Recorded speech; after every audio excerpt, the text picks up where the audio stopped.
There we go. We're off and running. Here we are. That's it. I know it. This is Mike Nunley's Gettin Real Podcast. I'm Mike Nunley.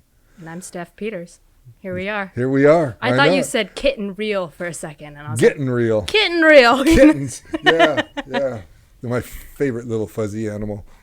So how are you? I'm good. Yeah, I'm good, man. Yeah, good to have you here. Thank you. Thanks for having me. Yeah. Oh, yeah. This is going to be good times. I'm excited. I've been talking about it all week with my friends. Have you really? Mm-hmm. Yeah. Yeah. I was like, I met this woman and her husband does this podcast and he invited me to come back and I'm really excited. So and I'm sure they all said, Mike Nunley Gettin Real Podcast? Oh, my God. Yeah. I can't believe you're going to be on that show. Right? Yeah. Just the famous guy in Long Beach, Well, let's narrow it down a little bit. Famous guy in this side of Long Beach on this particular block there. Right over here. So, let's hear your story. My story. Yeah. You and I talked. Let's give everybody a little bit of a background here first. You came by, you were interviewing for your podcast and for your future book, Jill, and getting Jill's story. And in the meantime, because now this is the funny part about it, because I know that you told us originally that you were going to, I think, be here around 11 o'clock or 11:30, whatever the time was. And it was going to be about an hour, maybe hour and a half at the very most. So you were here about 11.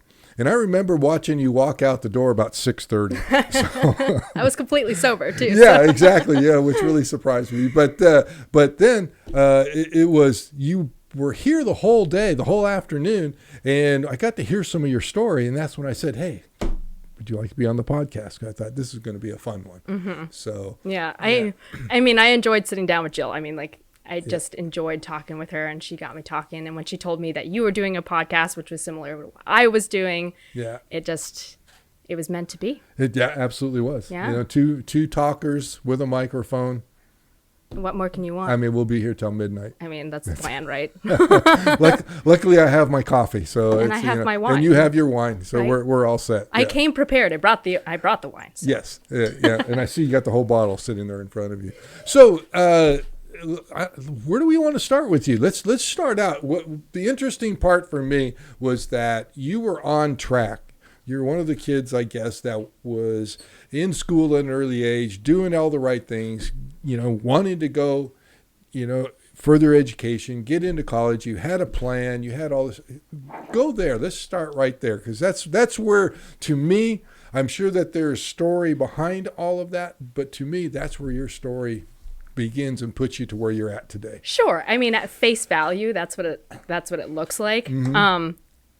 To backtrack maybe 2 chapters, I never wanted to go to college to begin with. I was working at this restaurant called Tommy Bahama in Laguna Beach, and I was a server, and after serving I'd go out and drink, and then I was traveling. I put maybe 10 grand away in the bank as a 19-year-old, and I was just really living the way I wanted to live. And my dad said, okay, you have 2 options. I had already graduated high school at this point. He said, you can either continue what you're doing, right? In the most loving way possible, right? Absolutely. He Dads says usually do. You can continue doing what you're doing, working at the restaurant and making money and go travel, but you have to move out. It's time for you to move out. You're 19, you got to go. Or you can move and apply to college and we'll pay for college for you. And I thought, okay, at 19, I didn't want to start paying rent. I had no idea how to pay rent or bills or take care of myself. So I'm like, oh, yes, let me just stay on this teat a little longer, right? So my mom had a couple heart surgeries in high school while I was in high school. Mm-hmm. And I was halfway through a semester at community college. And the only college that would accept me halfway through a semester was Sacramento State.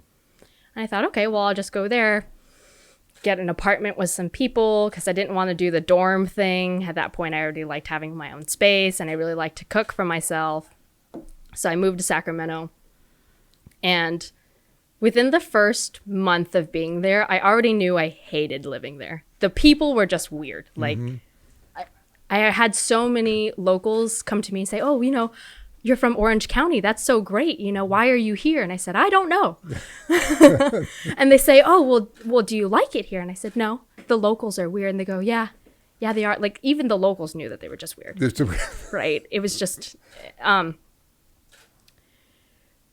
so was in school, went through my first bout of depression. You know, you go through you move away from home, you don't know what you're doing, you go through the depression. That first year. Right. Yeah. And so I knew I didn't like it there, and I didn't have friends. My apartment, I was living with an alcoholic and a manic depressive with no natural light in my apartment. So coming from Orange County, where there's just a bunch of sun and nice weather, and up there in the dark and the cold with like some really crazy people, you know. And from there, it kind of snowballed. And at the end of it, I think it was 3 years into it, and what happened was So back up for one second. Sure. You withstood it. Mm-hmm. Sacramento, the people that you didn't resonate well with. Right. And psycho-depressed, kind of with no light in you stuck it out for 3 years. Okay, so do you want me to like give you all of the details? So. Oh, sure. Okay, sweet. I mean, we got all night. You can do it anything. So, you know, I have a lot of things to say. Yeah, don't truncate anything. Okay. Yeah. So living in that apartment, I was in that particular apartment for about 9 months. Mm-hmm. And I was dating this boy who I had latched onto, thinking like he's going to solve all of my problems, you know. So I'm dating this really unhealthy relationship with these really unhealthy roommates. Moved out into the midtown of Sacramento by myself, which was really fun. Mm-hmm. Left the boy finally, and now I'm just alone in both parts of my life, you know. And that was where being depressed became really deep, and trying to figure out like who I was as a person, what was considered wrong with me, because a lot of people didn't like who I was. I was bullied my entire grade school years, from maybe third grade up to senior year. Mm-hmm. I was just completely bullied. It was rough, you know. Right. And so into college, when people were doing that to me too, I was trying to figure out like, okay, what's wrong with me? And is it actually wrong with me, or is it just that everyone doesn't like that for some reason? And I remember sitting in front of a mirror at one point and thinking, you know, I love people. You know, people are so fantastic outside of the ones that are like bullies for some reason, you know. Mm-hmm. And especially when it came to boys, where they were always so concerned about me cheating on them because I loved people and I loved making friends. And I said, you know, that's not a bad thing. And I sat there in front of the mirror, eyes, you know, crying, you know, have my glass of wine, trying to figure out what's wrong with me, you know. And I ended up telling myself, you know, that's not wrong. There's nothing wrong with loving people, you know. It just people don't get it. Right. And I think that was the uphill, starting to talk to people about being depressed and noticing that other people were depressed as well. Mm-hmm. And once you figure out that other people are depressed, it's less lonely because now you feel normal. At least I did, you know. So moved in with some girls. That was crazy. Moved in with another girl. That was crazy. Everyone was crazy there. So 3 years had gone by trying to stick it out. Mind you, I was a chemistry major, so I was taking 15 units of math and science. So I was just going absolutely bonkers. You know, I was taking physics and calculus and organic chemistry and like African music or Indian storytelling or like some other fourth credit that was... You wondered why you were depressed. Right, exactly. Jeez. You know? And I'm like, I don't want to do this anymore. Yeah. So what happens with chemistry, especially any STEM degree, is that in order to take the next class, you need to have the prerequisite or you cannot continue on unless you go through this whole appeals program and blah, blah, blah.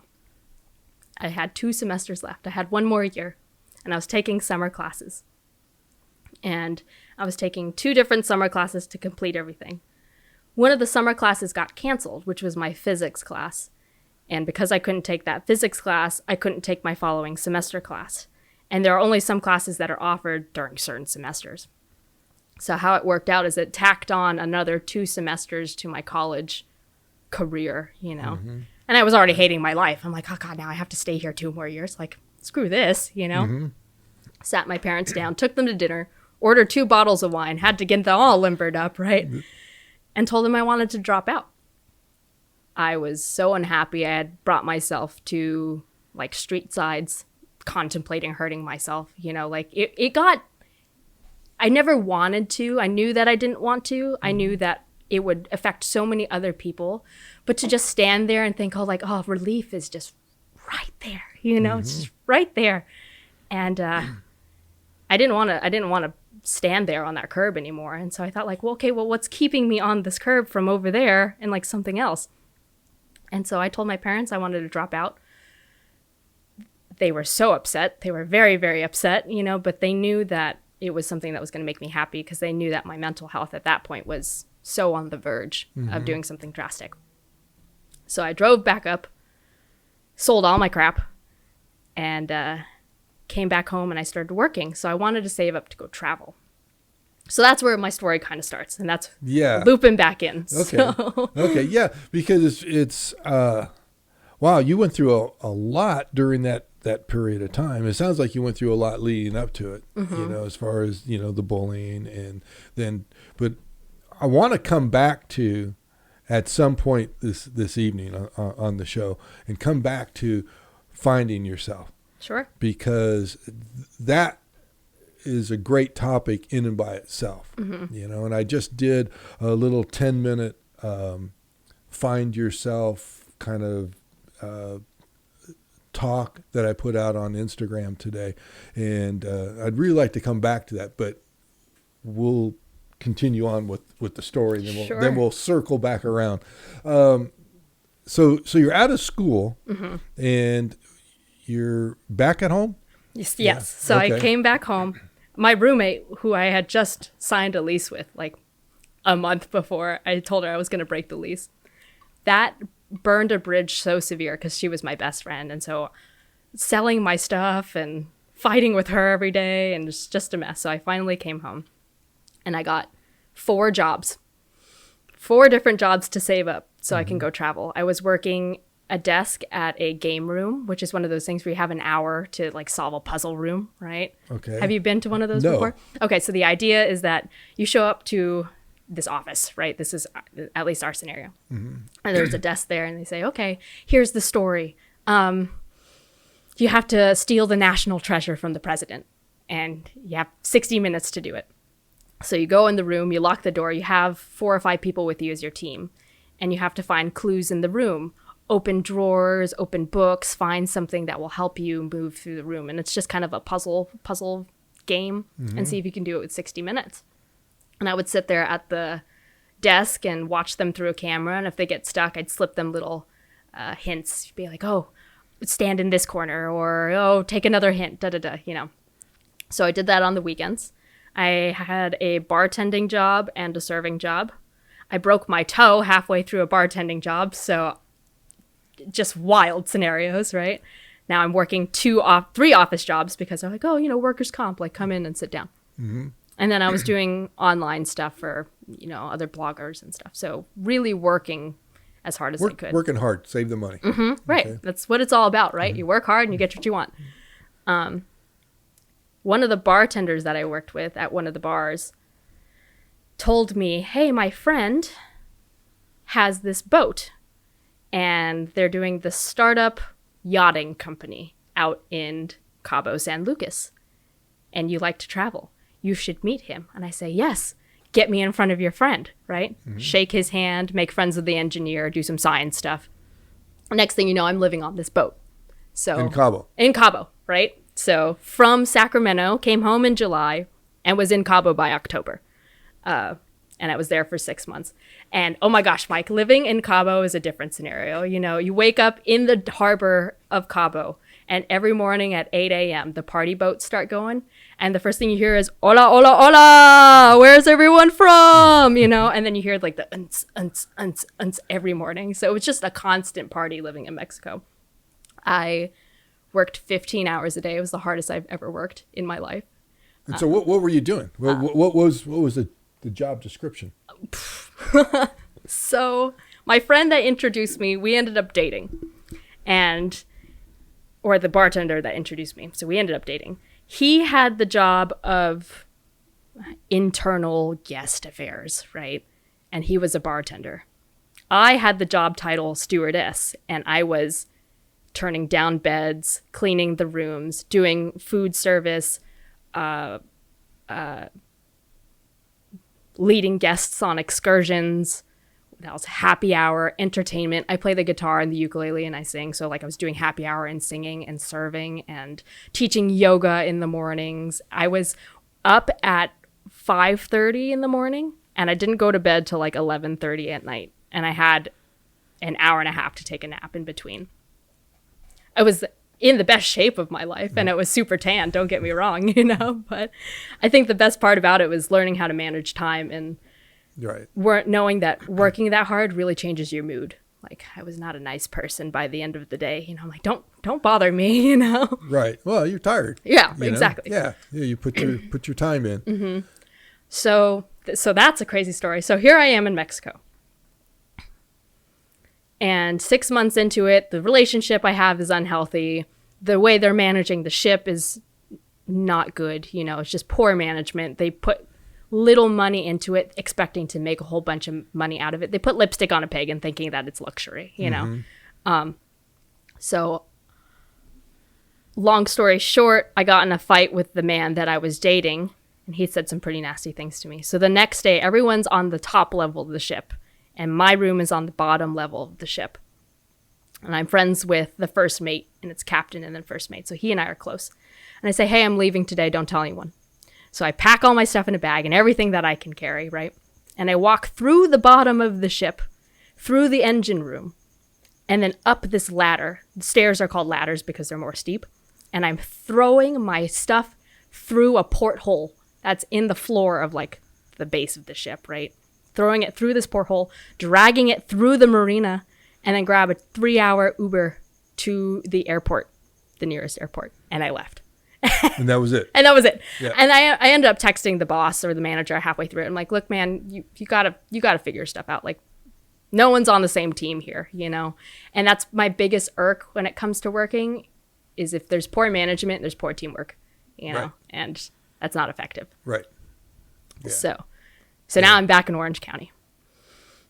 Any questions so far? No, I'm following you all the way through. Okay, great. Yeah. So back in Orange County, and I'm thinking, dang it, don't want to be back here.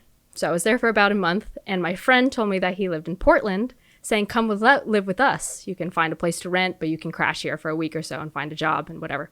So I pack all my stuff up again, move up to Portland, crash with my friends in Portland, finally find a place to stay. Excuse me. I hope that didn't come up just now. Yeah, we got a sound guy back there. Okay, great, cool. So living in Portland, I got a job as a waitress at Rogue Brewing Co., which is a really fancy, well-known brew up there. The beer in Portland is amazing, by the way. If you go up to Portland, all of the beer is going to be good. It doesn't matter where you go. I drank so much beer that summer. I don't know how I managed to not get fat, you know? So worked at a bar and then worked on another boat. So I managed to get a job on one of the river cruises out in Portland, where you have 12 people on this boat, and it's a table about maybe a little longer than this, and you have seats with pedals on them. So people are pedaling this big fan on the back of a boat. And so you're propelling the boat forward while you're drinking beer.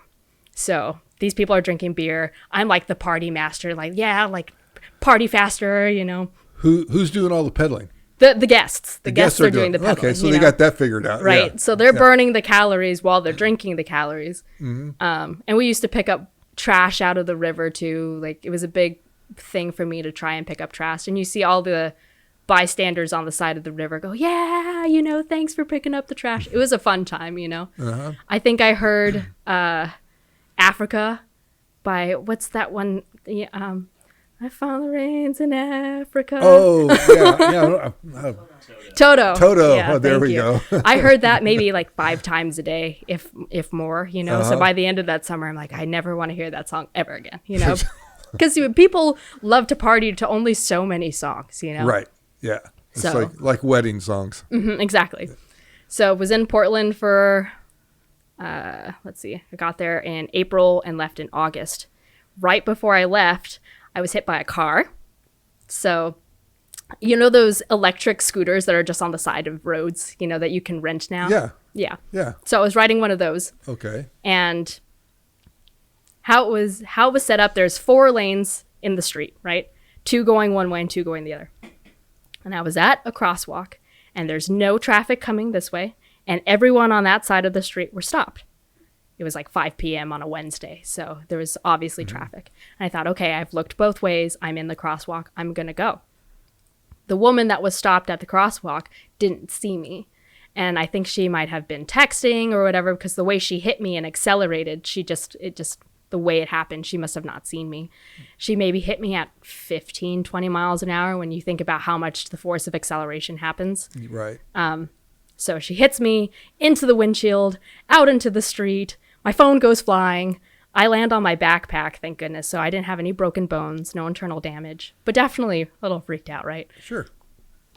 And she didn't come out at first. And I remember the first thought I had as I looked over at her car, and it was a green Jaguar. And I thought, yes. Like, where's the attorney? Right? So she hadn't come out for a couple minutes. People had stopped. Now we're getting traffic going and surrounded. And I start crying in the street. Someone's trying to pour water into my mouth so I can drink water. And real salt in the wound is I had to call my roommate to let my boyfriend at the time know I was going to the hospital. And I look over into the street, and there's my phone in the street, and someone had just rolled right over it. I'm like, dang it, Went to the hospital. So that was a whole month of recovery. So now I'm recovering back in Orange County. I'm all over the place at this point. Mm-hmm.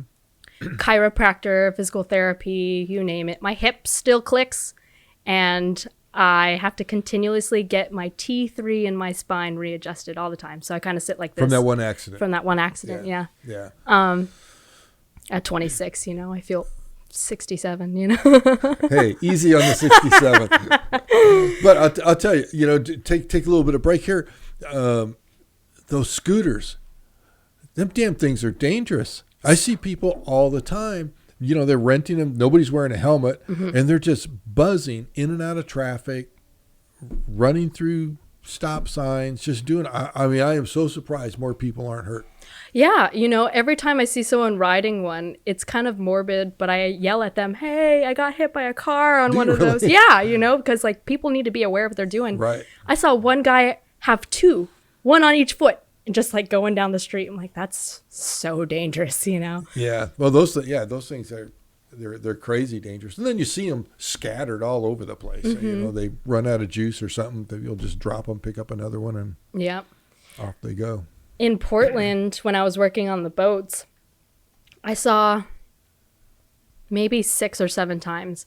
And it was the homeless especially that like to do it, but they would literally take the scooters and throw them into the river, off the bridges, off the docks, like just for whatever reason, just throw them anything to see a splash. Yeah. Right. We also found a dead body in the river that summer. Again, they splash. Right, exactly right. They float up like 2 weeks later. Crazy. I found this bag of like this Doritos bag. And we pulled it out of the river, and I looked into this Doritos bag, and it's just a bunch of needles and like drugs stuff. Like you find the weirdest stuff in cities, man. Yeah. Yeah. So, yeah, those scooters, I don't approve. No. Those I have a pet peeve on those scooters and the electric bikes. I had a friend of mine. I told you I had a friend of mine over. He sat with and did a podcast with me, and he's amateur cyclist, and we got into a whole conversation about him. And he had a cool story about a guy that was X Games downhill mountain biker and got injured and was paralyzed for about 6 months, but then slowly came out of it, but still had to walk with a cane. And couldn't get on a bike anymore because he couldn't do the pedaling, obviously.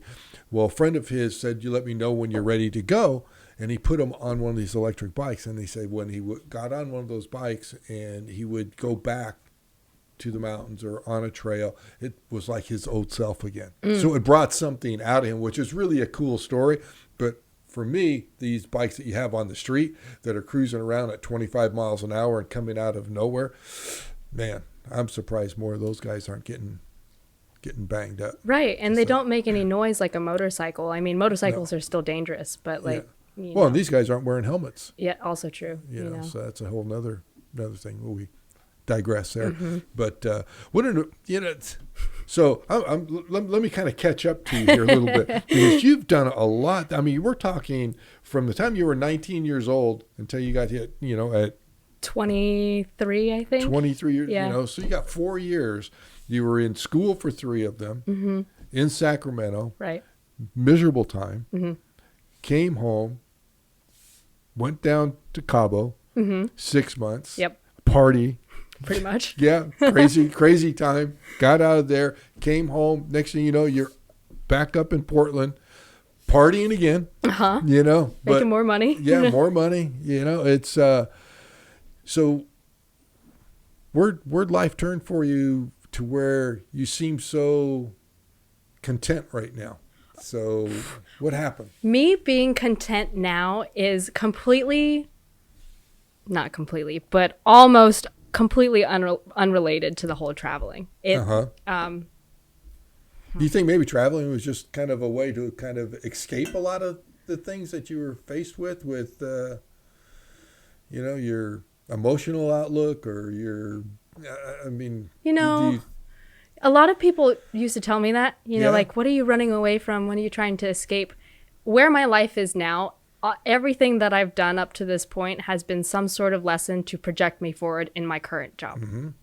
Whether it was, you know, I was in film in high school and now I just happen to be editing for my job. Or when I was a kid, I wanted to be a radio host and now I'm doing my own podcast. And I went and traveled around the world for a year and a half and now I'm traveling the States living out of my car. Like, I think everything that I did is just kind of happened to work out perfectly. Depression even like has prepared me to be alone in my car across the States, you know? Right. But the big thing that happened in between those two things is I dated someone for about a year who, gosh, how do I even explain them in one word? Like, just unhealthy, you know? I don't blame them for the things that they did. He never hit me personally. He didn't like physically hit me. But it was dependent. And I didn't know any better because I moved around so much and so many people thought that I was cheating on them anyway. I didn't have time for boys, you know? Right. I still kind of don't at this point, you know? And so what happened was Portland to Ireland. I was in Ireland for a little bit, loved it. My blood alcohol percentage was 100 like the whole time, you know? It was that's one common denominator, I think, in everything that you're doing. Alcohol is following you around. Right, I know, right? Or you're chasing it down, one or the other. One or the other. I've managed to keep it at like a healthy level, you know, but it's been around. So I'm half Irish, so being there just naturally felt really fun and really good. And then I went to England and Wales. And in Wales was this boy that I had met in high school. Short version is he was dating a friend of mine and they came to visit. She broke up with him during their trip. And I just felt like, well, if I was in a different country and I had broken up with my significant other, I would want someone to take me in. Offered to take him in. And, you know, the summer lovin' thing happened, right? And we were in and out of contact since then. So that was 2011. And I was seeing him in 2018. So about 9 years later. And that whole 9 years, he was like, I still love you. Oh my God, I still love you. You know, he's texting me in other relationships that he still loved me. And I said, like, I don't know you, you know, but I'll come visit. Like, I can come say hi and give you whatever kind of closure that you need, I guess. I ended up making the mistake of staying, you know, and something that I think a lot of young girls do is that we don't pay attention to those red flags. You know, I saw them, I addressed them, I wrote about them, I have journal pages full of them, and it makes me mad. I still can't read those journal pages because I'm blatantly lying to myself. Like, oh my God, he can change. Like, I feel this way, but I know he can change. It was so unhealthy, you know? And as it progressed, it became more of you can't see people. You have to text me all the time when I'm not with you. Even when I was traveling, like I was dating him and I went to Cambodia. I had to get out of Wales because it was just too damn cold. Right. You know, I can imagine. Hated it, you know. So I naturally went to the other side of the world. Cambodia was great. I ate a fried spider and a fried snake and snails. And you have to. That's the rite of passage. You do, yeah. You can't just show up and, you know, look at for McDonald's. You got to see what everybody else is eating. Ordered a pizza that had a bag of weed on it. Like, that was really fun, you know, just all this crazy stuff. I got bed bugs out in Cambodia and dealt with sand flies. I don't know which one is worse at this point because sand flies, when they pee, they don't bite you, they pee on you. right? So they blister when they pee on you. Is that right? Yes. So like and I'm allergic to bugs as it is, just all types of bugs. And so that, or bed bugs, where they never leave your person. They're always in your clothes or in your bag. And so unless you're standing there naked and you throw everything in a dryer, you have bed bugs, So that was pretty rough, definitely. How long were you there? I was in Cambodia for about a month. And then I was working at a dog daycare center. In Cambodia? In Cambodia. So there's this thing called Workaway. Excuse me. And where you contact a host. Host puts you up in a free room and gives you a couple meals a day in exchange for a couple hours of work. And then you get to go explore the city for the rest of the day. So I worked with these 15 dogs in the morning, and then I got to go do whatever I wanted to do in Cambodia. Now, how did you line that one up? What do you mean? I mean, how did you decide you were going to go to Cambodia? I mean, of all places, but how did you decide you're going to Cambodia? I'm going to go to Cambodia and I'm going to work a couple hours a day, live with people. They're going to feed me, and I get the rest of the day just go. How did that just happen? I don't know, honestly. I was already doing Workaway by the time I left the States. I was already familiar with it. I was a nanny in Ireland, and it was the same concept. Okay. That woman was crazy, taking care of her kids. Anyways, so in Cambodia, I was already looking at people I could work for, because that saved so much money out of your pocket. If you get someone to pay for your food and your housing, that takes half of the expense of traveling, And so I just looked at different places to work, and I love dogs. And so I chose that one. You messaged the host. The host was this dude from Australia, of all places. He had this really thick Cockney accent. I would sit here and have a conversation with him, and if I wasn't staring directly into his eyes, I could not understand what he was saying, And I ended up getting sick with food poisoning during the couple weeks that I was there. So he took me to the doctor, which was really nice. Charcoal pills, activated charcoal pills. If you ever get sick, whether you're in a different country or just like random food poisoning, activated charcoal pills save your life, So what they do is they soak up all the toxins from your body. So I've never heard that. Yeah, someone happened to tell me that, and I'm really big on natural medicines versus taking Pepto-Bismol, Yeah. And, in the middle of the night when you're sick, and, there's points where you're emptying yourself and then where you're not.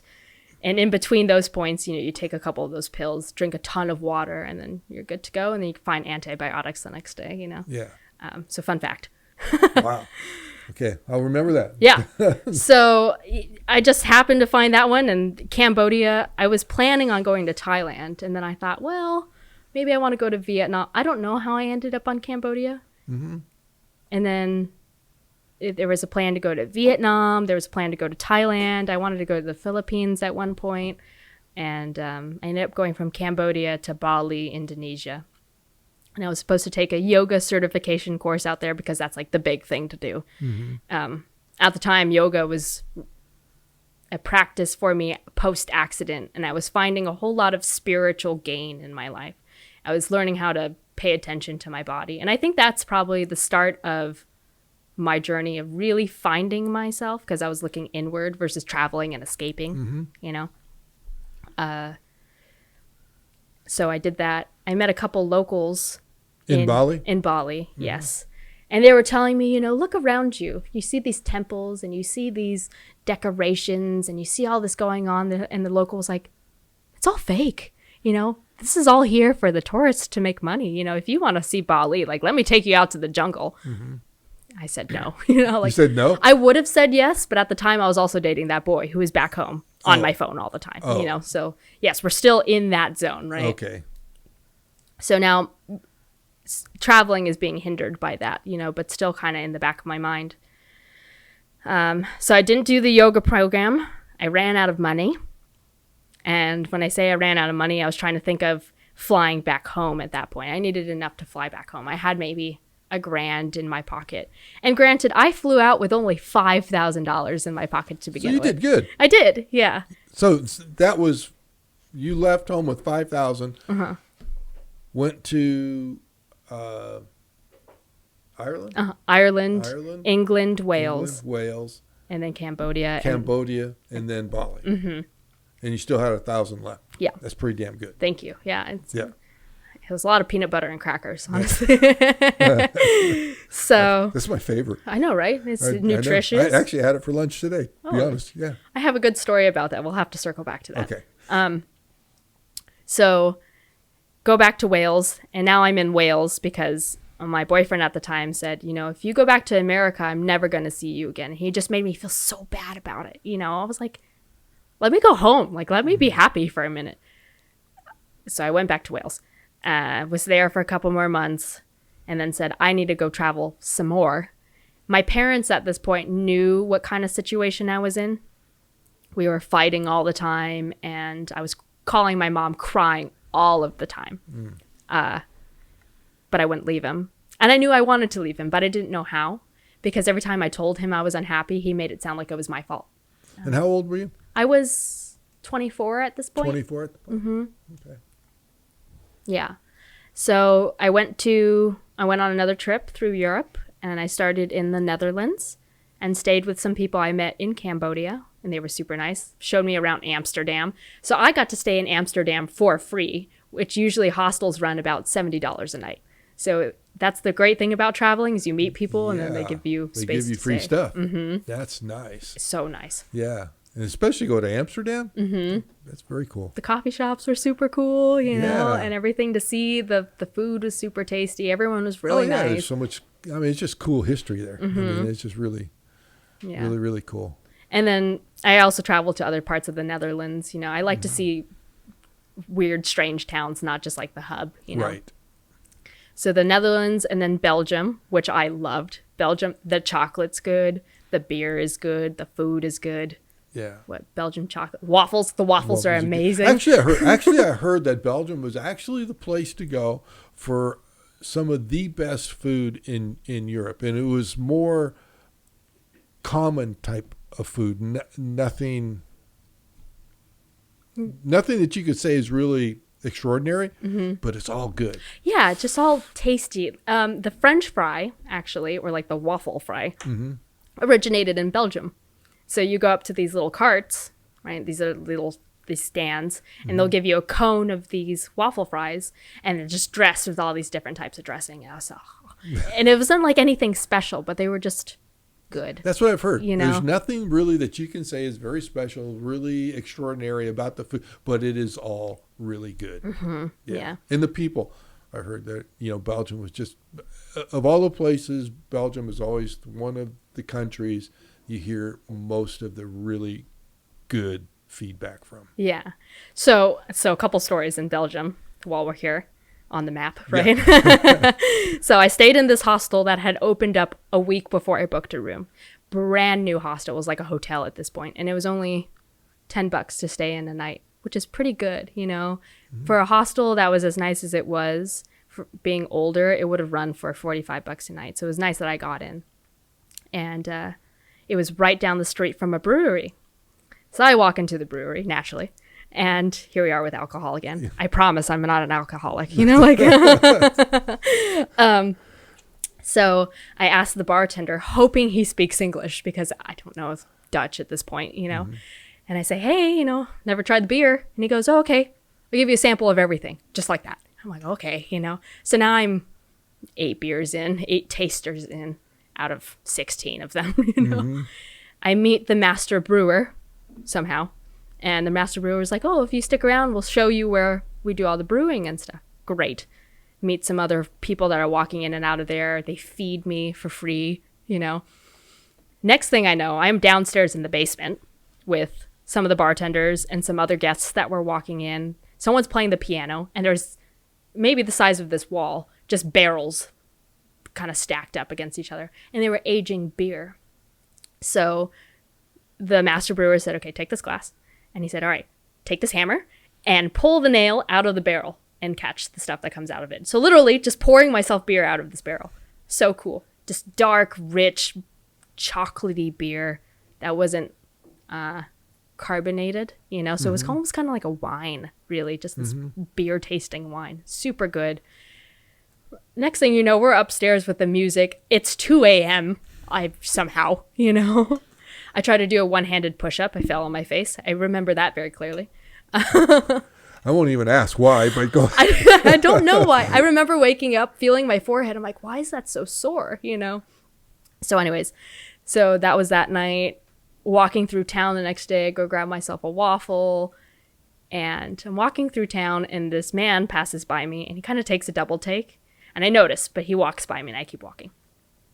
And then he runs back up to me, and he starts word vomiting in Dutch. I'm like, I'm sorry, I don't speak Dutch. So in very broken English, he tells me, like, oh my gosh, you are so beautiful. I've never seen someone so beautiful. Can we go grab a coffee? And I wanted to say yes. Like, so badly did I want to say yes. And I told him no, because obviously I was dating this dumb boy on my phone, right? He's still he's still around. This is how unhealthy it was. Like, he kept me from doing things, which traveling, you're supposed to say yes to everything, And I could have said yes and not told him, but like, I don't like doing that, like the point of being in a relationship is to be excited about everything that you do, So I told him no. But it was really cool. It was like out of a movie, Oh, yeah. And we're going to come back to this relationship, just so you know. So yes. We're down this journey that we're on. Tell it in chronological order, So it's a lot of... My story is, I try to shorten my story every time I tell it to people. Yeah. Because it's so detail-oriented, know? So this is the first time I'm telling it in such detail that I feel like I'm talking a lot. Well, that's okay. That's what we're here for. You go ahead. I'm going to pour more coffee. I might as well pour more wine. Look at that. There we go. Yeah. Wine and coffee. Oh my gosh, that came out really fast. That's not what I wanted. Caesar, you get your own. All right, sweet. Okay.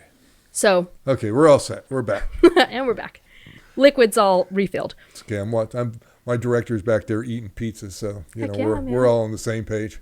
Little Caesars sponsor us. Okay. So we're in Belgium. Belgium turned into a train ride to Luxembourg, which took about 12 hours. Or no, it wasn't even a train. It was a bus. I traveled by bus because it was cheaper. Okay. Oh, God. Traveling by bus is not ideal, let me tell you. You can't stretch out, And then the Wi-Fi on the bus doesn't work. So you're just sitting there if you don't have a book. I don't think I've ever traveled. Oh, outside, I have done Greyhound bus when I was a kid, 14 years old, to go surfing down at Huntington Beach. I lived in Long Beach, and there was a Greyhound bus that you can get on Pacific Coast Highway and take you and drop you off at Huntington Pier. And that's the only time I've ever really traveled on a bus. I've missed out. Yeah, I mean, like, that's fine. Yeah. That's a pretty good bus ride. But that's not really a bus trip. Yeah. That and a train. Never been on a train. Really? Yeah. They're actually pretty fun. Yeah. You don't have to worry about driving, Yeah. And it passes by so fast, and you have more room on a train to kind of like relax, Yeah. So I always thought that would be really a kind of a cool trip. Mm-hmm. Let's go do. There's a train... Sidetrack. There's a train for, I think, $99, and it takes you from here up all the way up the coast, the West Coast, and you can make it up to Seattle, Washington, I believe. For $99? Mm-hmm. Yeah. Really? And I don't know how long it takes, but it's very scenic. Apparently, you go through some mountains at some point, and then so it's. Yeah. I do take it back though. I did take a train ride from Salt Lake City to Las Vegas. Okay. Yeah. I mean, that counts, Not really. It was a freight train, and we hopped a freight train, and we got into, and we were stupid because we were kids, and we didn't get into an enclosed box that would keep you out of the sun during the middle of the summer. Uh-huh. We jumped in one that had an open box, so we were sitting there in the sun, going through the middle of the desert for however many hours, and, but that was my train ride. I don't know. See, I would think that'd be so much fun. Personally, I would never do it because that's just so dangerous. But that sounds like so much fun, and I don't know if people even do that anymore because I feel like the regulation is so high. No, I was 18 at the time. Uh-huh. I'll jump in and tell you a quick story. I was dating a girl who was a Tahitian dancer, Ooh. And I was living in San Diego at the time, and she got a gig with her little troupe in Chicago. So she sent me a ticket to fly back and visit. Well, it was only a one way, but I'm 18 years old or 17 years old, and I'm going to go visit my girlfriend, so I didn't really pay attention. It's only one way. So I get back there, and I stay a few days, and I'm bored out of my mind because they go to work at 4:30, 5 o'clock, whatever, and then they don't get back until 2 in the morning, and then they want to sleep all day. So, I mean, I got to go. So I left Chicago and hitchhiked from Chicago back to California. And along the way, I stopped and I visited my grandfather in Iowa and then another friend in Nebraska. And, you know, I was hitchhiking all around and got to Salt Lake City. I think it was an outdoor Alice Cooper concert. Okay. And I met 3 or 4 other juvenile delinquents that, you know, hey, we're going to jump this freight train and we're going to, nobody knew where it was going. Luckily, it was going towards home, not the other way. But yeah, so we ended up, you know, at that point. So is it like stopped and then you jump on it? Or, yeah, okay. We caught it in the train yard. So, and you have to be really careful because they had at the time, I mean, this is going back a number of years ago. So they had like railroad police that patrolled the whole thing and kept, you know, people, bums mostly, you know, which now we call homeless, but back it was, you know, to keep the bums off the, you know, off the trains. And so I guess I could have been categorized as a bum. A bum. You were a bum. Yeah, because all I had was a backpack. I didn't have a lot of belongings. Right. Almost zero money. So anyways, with these guys that I had just met, and one of them was very knowledgeable about doing this. And so we just followed his lead, except he was not that bright considering he didn't get us in an enclosed He just jumped on one. Yeah, just jumped on one wide open. So, yeah. But interesting, nonetheless. Yeah. It was an adventure. It sounds like fun. Yeah. I would be down if the circumstance was right and I was prepared for it. Yeah. But, yeah. Talk about meeting. I met some very interesting people coming hitchhiking across the country. Oh, I bet. Yeah. I went hitchhiking. Now we're tangenting. Here we go. I was hitchhiking in Hawaii. Oh, I was out in Hawaii and I was 19 at the time looking for schools to transfer to. This is before I ended up deciding to go to Sac State. The Big Island. Hawaii, okay. I was looking at Hilo. And I got there and it was my first trip by myself. And I thought, okay, like, what am I going to do? So I jumped on the bus. The bus did one loop around the town for like an hour and I didn't see anything. Yeah. And then I was back to where I started. And so I was looking up on my phone. I saw that there was a waterfall a mile up the street from my hostel. I thought I could do a mile. That's totally fine. There was a slight incline and it was so hot that 10 minutes into the hike, I'm like, I'm not doing this. So someone had told me that hitchhiking was normal. And for a split second, I thought, okay, this isn't really safe, but I don't really have an option. I either stick it out, I go home, or I hitchhike. So I stuck my thumb out. Not even 3 minutes later, a van pulls by and stops in front. There's a hand that comes out of the passenger seat. Come on.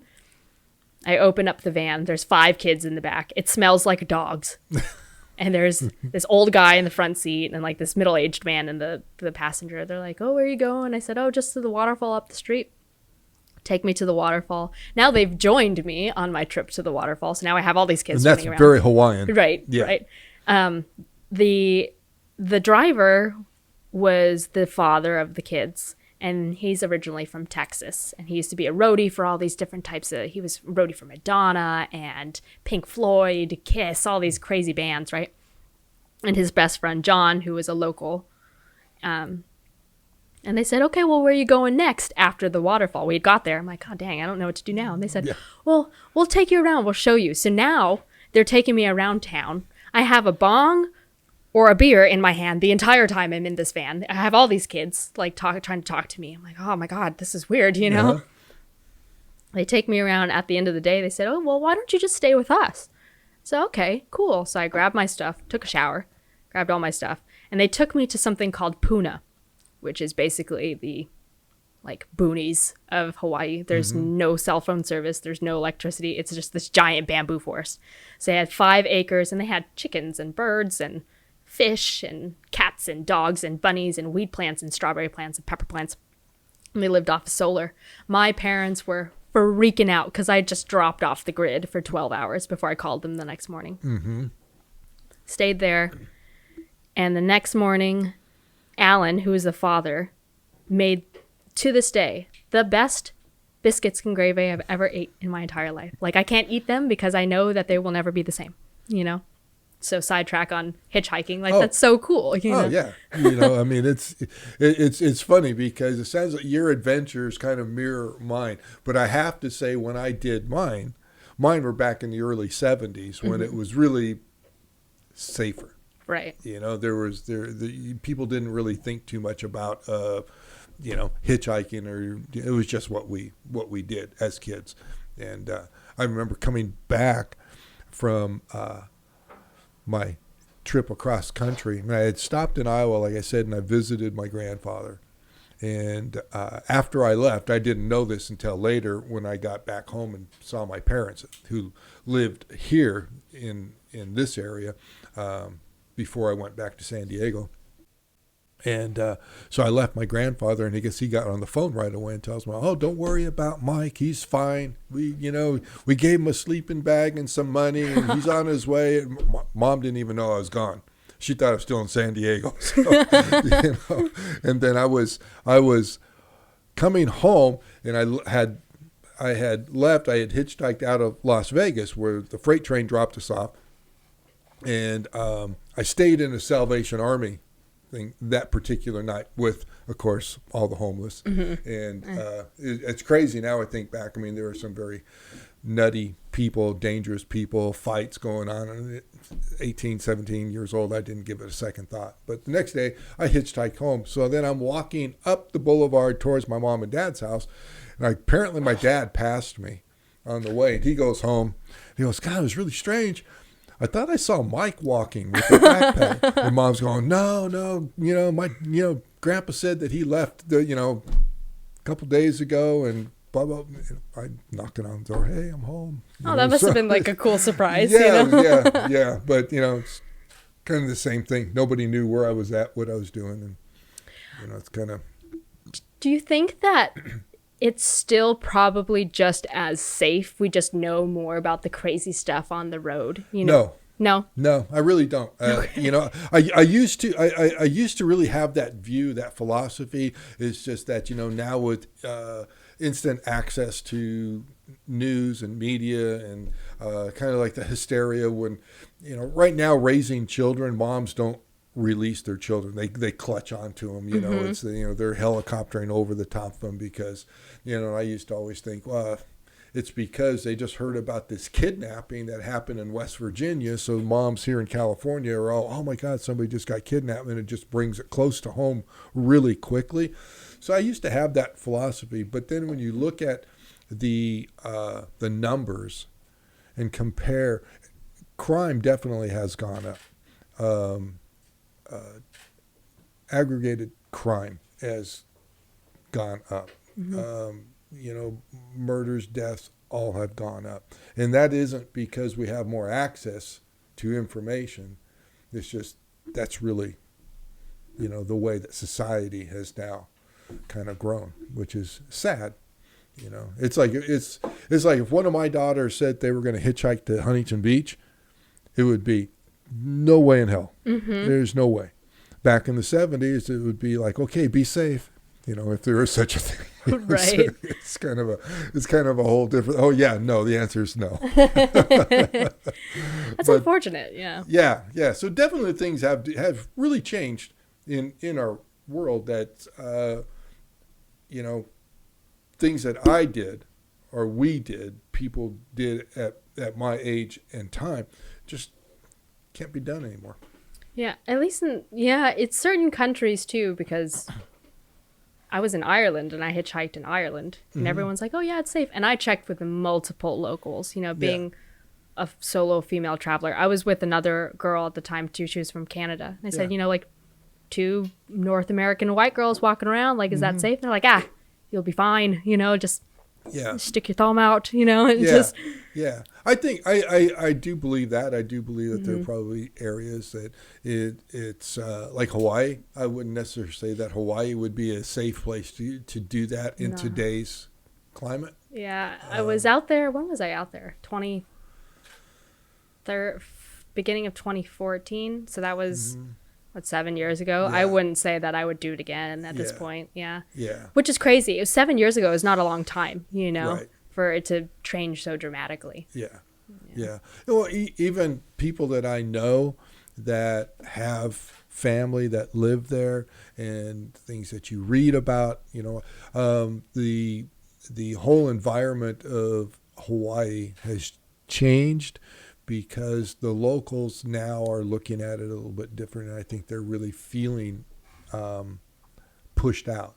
They're not getting the jobs. They're not. It's their island. It's become so overcrowded, and so many people have moved there with money and living in the big homes, and buying the cars and driving the prices up to where they don't even stand a chance. And I can understand that. 100%. I remember hearing about Airbnb coming out there, and there was big pushback against Airbnb because all of these homeowners were going in and buying up the homes from the locals, and then those homes sit empty for half the year, and the locals are like, well, what the heck, we need homes, and there's only so much space. See, and that's the problem. There's only so much space. I can recall back in 72, I think that it was, and I went to Hawaii for 3 months, and myself and 3 of my friends, and we went strictly just to surf. And we originally went to Kauai, and we were there for a few weeks and didn't particularly like it. I think getting beat up by the locals made me not like it, but yeah, fair enough. Yeah. So then we went over to the North Shore of Oahu, and we spent the rest of the time there. And while I was there was a lot of demonstration going on. There was a lot of pushback for the Del Webb Turtle Bay Resort that eventually got built there. And I can remember that, and being at that age and growing up in the 60s, and where protests were commonplace, and if you didn't like anything, you pushed up against the man, and you didn't so I was all about, not building there. It was only years later I'm staying there as often as I could in one of the bungalows out in the back, and it was like, so it was pretty cool that they built it. But I can remember a time when there was a lot of pushback. But that was like the very beginning of big corporations coming in and buying up a lot of land and, kind of serving their own purpose for the tourist trade. Yeah, it's unfortunate. Like, the culture is so beautiful too, and I understand why people want to go there. Part of it was the culture to begin with, right? Yeah, absolutely. Yeah. I can remember, because when I was there and we were surfing, we didn't have any money. I mean, you talk about leaving with $5,000. Yeah. I think I left with about $150, had a plane ticket, and I had a little bit of money. We were sleeping on the beach, camping on the beach, because you're allowed. It's if you have families there that will literally go to the beach, camp out for a month at a time. Dad gets up in the morning, drives off, goes to work, and then comes back to the beach while the family has been there. So camping and living on the beach was commonplace. And so we just lived out on the beach, met the locals, met the families, and it was, the only ones that I really ever had problems with were the younger locals, the young boys. If you were surfing in their area, or if you were doing something they didn't like, or if they were in a group, there was like little gangs, then you'd have an altercation. But the parents, the dads, the moms, the older people, they're great. What? Okay, so circling to like the younger boys. Why are young men like that? Why are they? I mean, I would assume that because I don't know what testosterone feels like. That is not a thing that I know about at all. And I know it's a very real thing. Yeah. And is that the main reason why boys are just like, get the fuck away from me? No, because actually, a male doesn't hit peak testosterone levels until they're in their later 20s or so. So as they're growing, and they're in their teens or even early 20s, they're not hitting their peak testosterone yet. Mm-hmm. So it's not really a testosterone thing. It's it almost goes back to what you were talking about, trying to find yourself. Mm-hmm. These are young boys that haven't figured out life yet. And there's a lot of expectations that are on boys. And you got to be strong, and you got to be the leader. You got to be the big dog in the pack. You got, all this pressure is put on boys. And even while it's not spoken, it's there. So boys are trying to prove their worth. They're trying to prove their place. They're trying to, and the way that boys do that is through aggression. And it's not, it's something that we don't see as much today. And I think it's sad, as screwed up as that sounds. Sure. It's still a rite of passage for boys to kind of go through this. The sense of mothering their boys and making them more emotional is a good thing, but there's, like everything else in life, there's a balance that you have to find between pampering a boy and then allowing them to have some type of aggressive nature, sure, kind of tied in to it. Mm-hmm. So, but now it's not the testosterone. It's no different than girls growing up, and their full hormonal system is just kicking into gear. Sure. And the same thing with boys. Boys' hormonal system is just kicking into gear, and they're growing by inches every year, and there are things that are going on they don't understand. And I mean, I really always have felt that probably the hardest time in a human being's life is that age from about 15 to 20.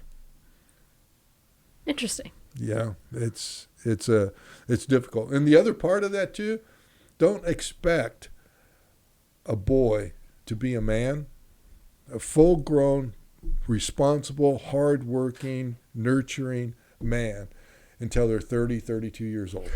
See, my dad, he started at 30 and then went to 35 mm-hmm. and went to 40. And now it's at 50. We also have like 3 boys in the room, so take note. Yeah, but you said it right. They're boys, No,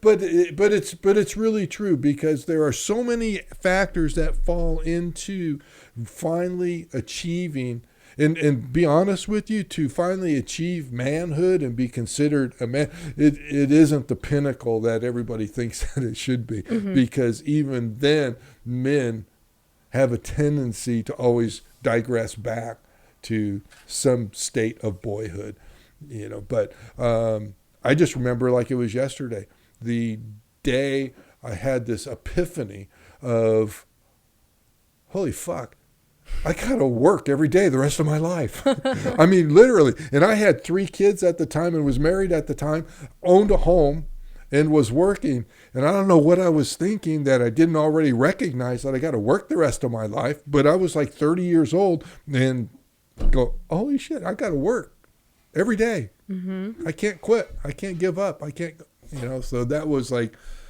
the beginning of me accepting my place in life, that, as a man, this is what you do. Interesting. Yeah. My dad tells me the same message, as far as like, at some point, mm-hmm. you have to just work. I'm like, no, I don't, Well, you do. I do, yeah, 100%. You do, but you got to find a job or whatever it is that is in line with what you want to do. Mm-hmm. It may not be a 9-to-5 job.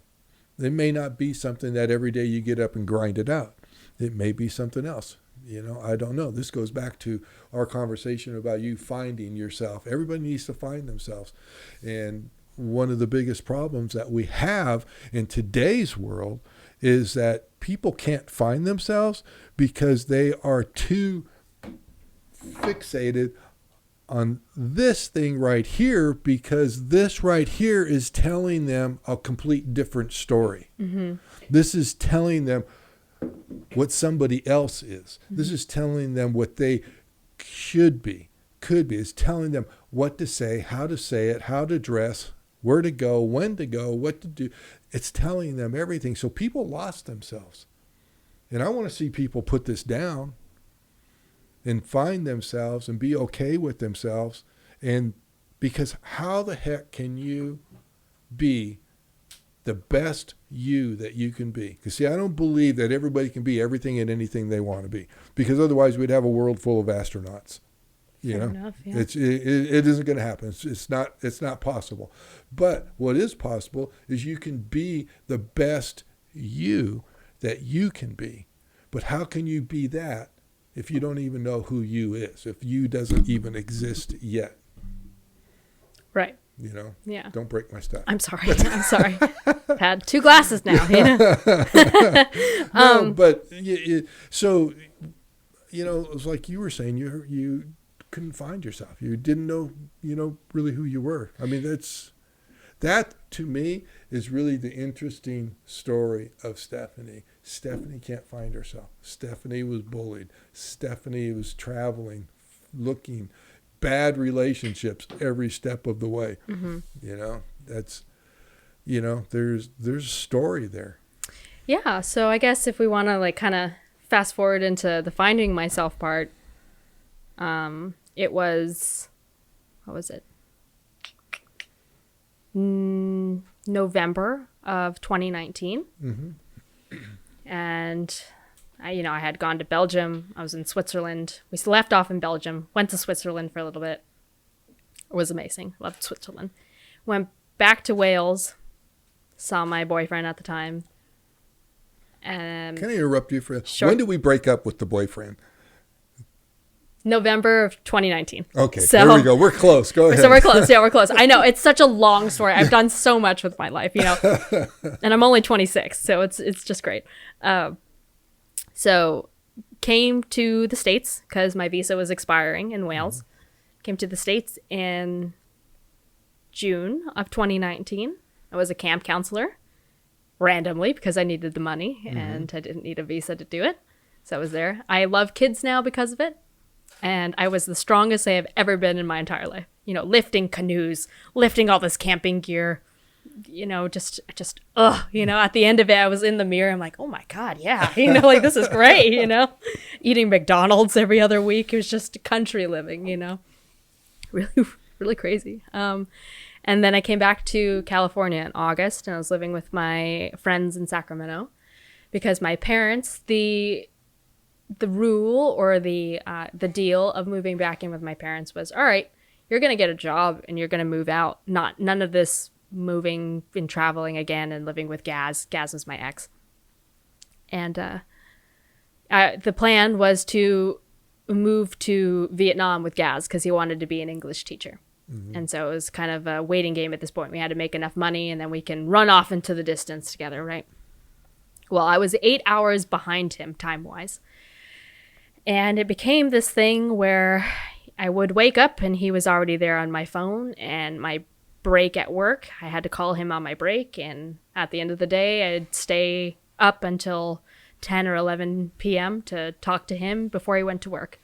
All of my free time was for him, and all of my working time was to work. Mm-hmm.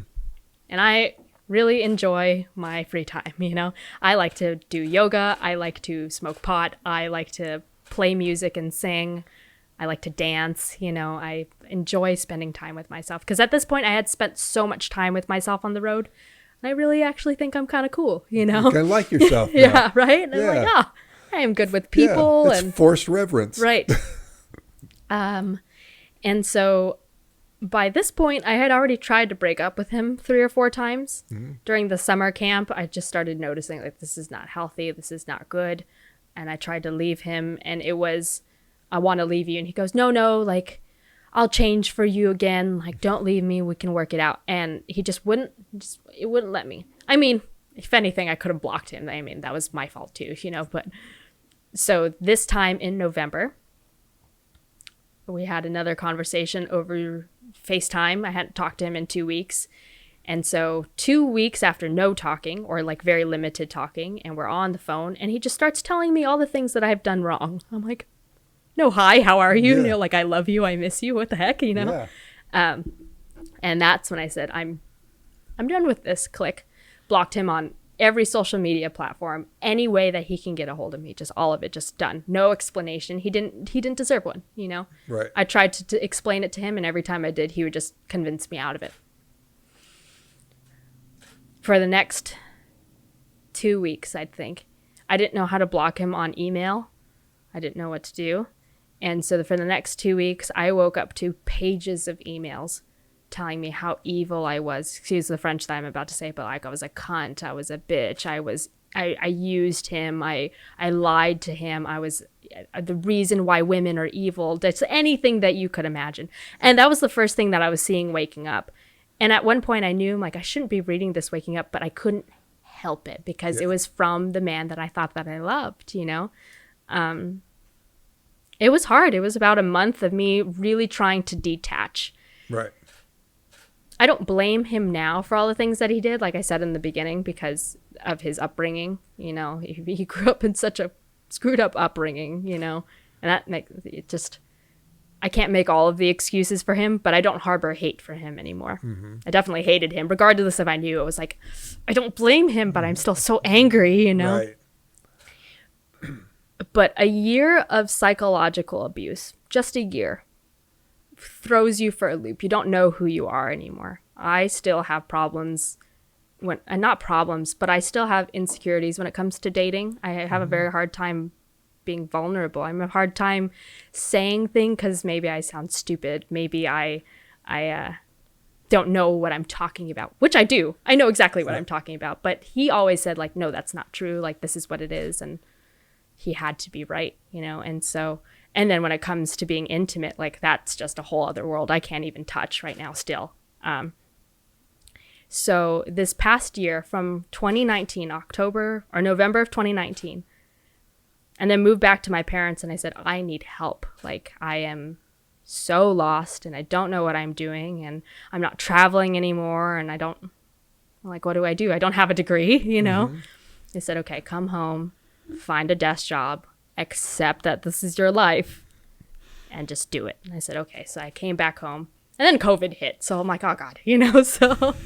Well, that got you out of the desk job. Yes. Well, no, it put me in a desk job. Did it? So I didn't know what I was doing. I didn't want to go back to restaurant work because that was just so hard on my body.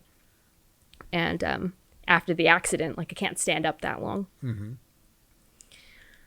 So I went to a temp agency. And this temp agency got me a job at a heart monitoring service. So we would send out equipment that monitors hearts for patients. And then we would analyze the tests in the lab. Mm-hmm. I had one of those about 3 months ago. Oh, yeah? Yeah. Had the damn thing for like 12 days till it fell off. Oh, it fell off. That's not good. No, I was supposed to have it for 14 days and it fell off on 12. I said, that's 12. You know, tell me what you know in 12. That's fair. I mean, usually that's how it happens. So was anything wrong? You good? Okay, great. No, that's all good. Healthy as an ox, I bet. So I worked for one of those companies, and I was the receptionist / admin assistant, and I rocked it. Like, I was so good at it. It was so easy. And maybe 3 months into it, I thought, like, oh my God, this sucks, you know? Like, my back hurts. I'm bored. You know, I'm getting fat. I'm eating takeout all the time, you know? Mm-hmm. But I got that job a week before the world shut down. Literally, like, the week before. Mm-hmm. And my boss pulled me in. She said, you know, we're a healthcare agency and we're considered essential. So if you're not comfortable working in the office, I totally get it, but we're going to need to replace you. And I said, no, I need this job. Like, I will show up. So quarantine and COVID for me didn't happen. I still got up every day and went to work and did the lunch, and which to me was really helpful. I can't imagine what I did. Like, I don't know what would have happened to me if I stayed home. I'd stay home. Right. Yeah. So that in itself was a blessing. And then as far as finding myself,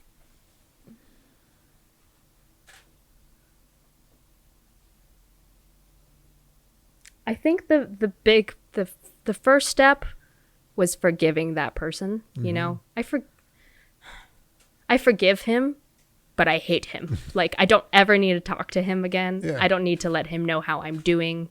And he tried to reach out all the time, and I would just delete it, you know. But that was the first step, definitely. And everyone's like, the first step is forgiveness, the 7 things of grief, whatever, you know. It's true, you know. Yeah. And to tell myself that, like, I'm not evil. I did not use him. I tried my best. I know I did. I lied to myself. Like, I felt bad because I lied to myself, which meant that I was lying to him in a way. And I forgave myself for that, which is a big thing. Yeah. I'll have to inject a little bit here. You got to give yourself a break when it comes to relationships at that age. Sure. You're not prepared. You're really not. Everybody feels that they are, because relationships and feelings are something that starts at an early age. So we all feel like we're good at it from the very beginning. Mm-hmm. But you're really not. I think that good, healthy relationships are easy to sustain at an early age, and you go through and you enjoy life and everything is good, and you get married and you have kids, and those are the real. But when you get into a relationship with somebody that is not healthy, you're not prepared to deal with it. Mm-hmm.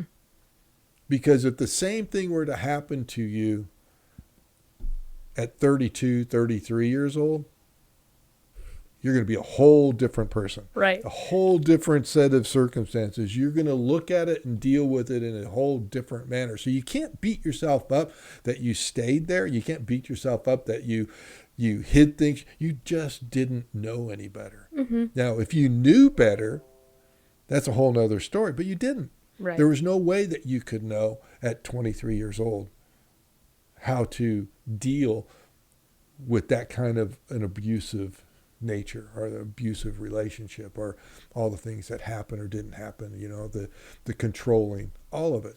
It's just, you didn't have the tools. You're right. You know, and I feel that way totally now, you know. So, but going through it day by day definitely was tough. I turned 25 maybe a month after I broke up with him. And I don't know what happened, mm-hmm. but like 25 was okay, we're no longer going to fit into any of your pants. And you've just gained a ton of breakup weight, you know? So it was just a huge wake up call for me, like, what's going on with my life, you know? So the first part was forgiveness. And the second part was sitting in my office thinking, like, oh my God, like, I do not want to sell my soul to the devil. Like, this is what this is, you know? Like, yeah. And, I started writing just for fun because I didn't know what else to do. I couldn't go to the beach. They had closed the beach, which was terrible. Like, that's just dumb. You just go anyway. No, I went down there, at least in Huntington and Laguna. Uh-huh. And there would be cops lined up because I was working in Laguna on the weekends part-time. Mm-hmm. And they would literally, they lined up and they stopped you from jumping in the water. And I like diving, you know, so. Well, it was Laguna Beach possibly, but I know that Huntington Beach, I think there was 1 week or one weekend where Newsom, you know, had the stay-at-home order, and this is where Huntington Beach was being very defiant. And so all of the state beaches along Huntington Beach, like Bolsa Chica and then the Huntington State Beach and all the state beaches were definitely, they actually had the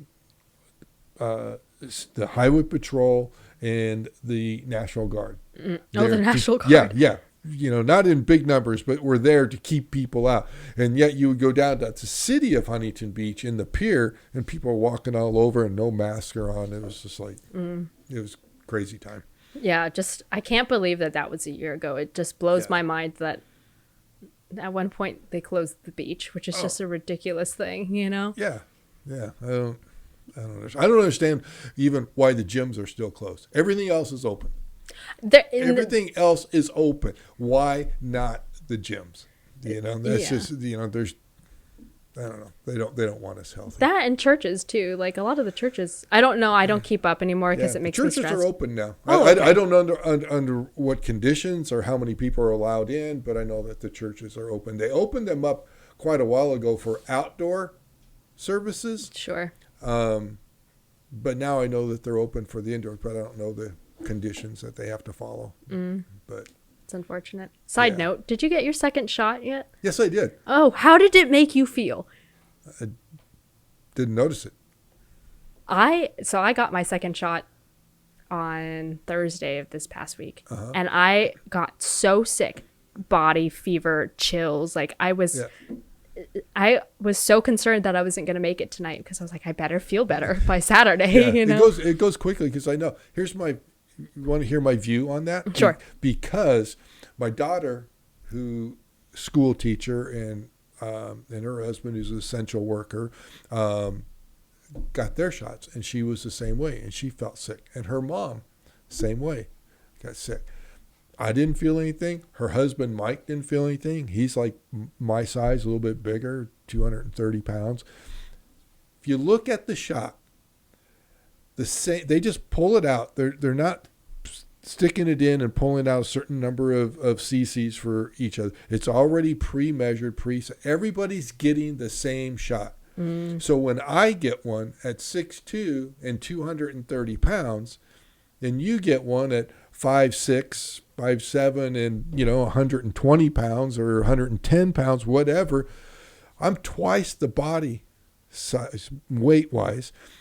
Men's muscle mass is obviously bigger. This is an intramuscular shot. So it only makes sense that if I'm getting the same amount as you with twice the body mass, and you're getting the same as me with less, then it's going to affect you. That's a fair point. It just has to. I don't know how they would change it and equal it all out, but because the people that I have heard that have had problems and been sick have all been women. Oh. I haven't unless of course a man, being a man. Yeah. Oh, didn't bother me. He could have been all laid up, and he's not going to say. That's not true. going to say a word. But no, I didn't feel a thing. It was good. It was good. Good. Well, I'm glad that you were not affected because let me tell you, it was not great. That's what I heard. That's what I heard. Yeah. Yeah. So I believe I had COVID right after I broke up with Gaz. Oh, really? So it was like it hit me like a bus. I was at Thanksgiving here in Orange County and flew back up to Sacramento. And when I landed, my roommate picked me up. And on the way home, I just felt tired. And I thought, okay, I really want to sit down. She said, I need to run a couple errands. I'm like, oh, okay, that's fine. And then I told her I needed to sit in the car because I couldn't handle it. And by the time we got home, maybe an hour after I had landed, I was in pajamas with the chills on the couch, and my whole body just ached. Yeah. And that lasted for 2 weeks. Really? 2 weeks in and out of fever. I was sleeping on an air mattress at the time, so I just couldn't get restful sleep,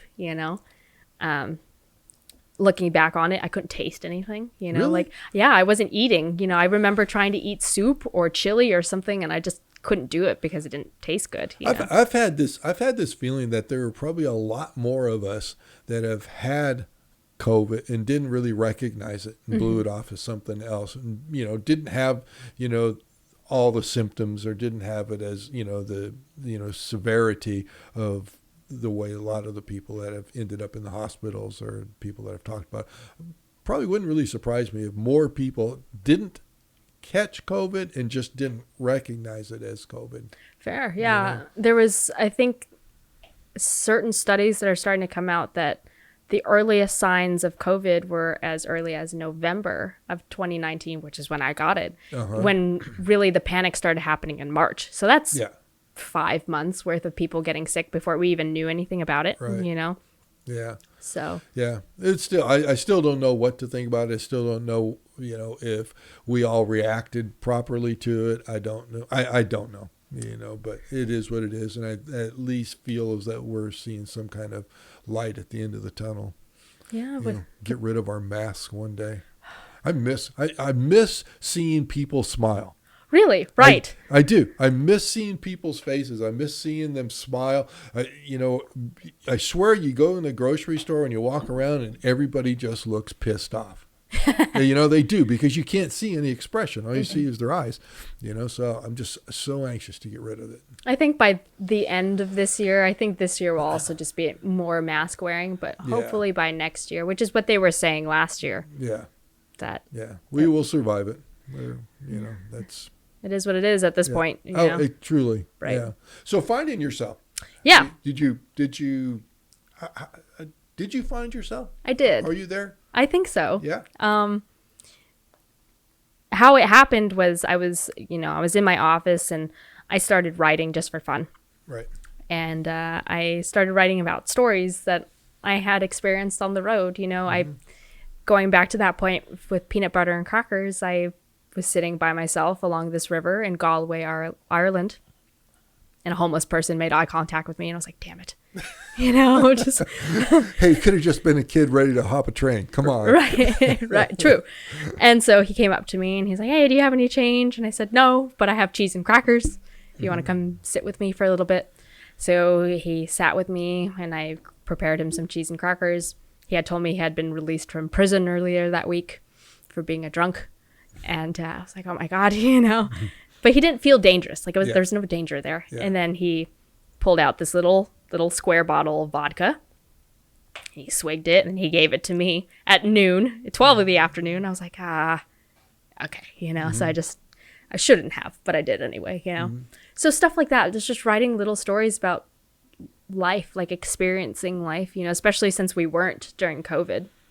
And at some point I thought, like, I could do this, people need this kind of stuff. This is what movies and books are based upon, and that's my real life, Well, more so than that, today, today's world, today's society,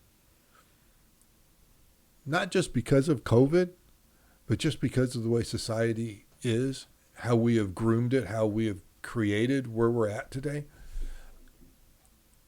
There's no doers anymore. Mm-hmm. There's nobody, just figuratively speaking, hitchhiking across country. There's nobody catching and jumping on a freight train. There's nobody going to Hawaii and sleeping on the beach so they can surf, Sunset Beach at 8 o'clock in the morning at 10 foot. I mean, people aren't doing those things anymore. We are a society that is too sleepy.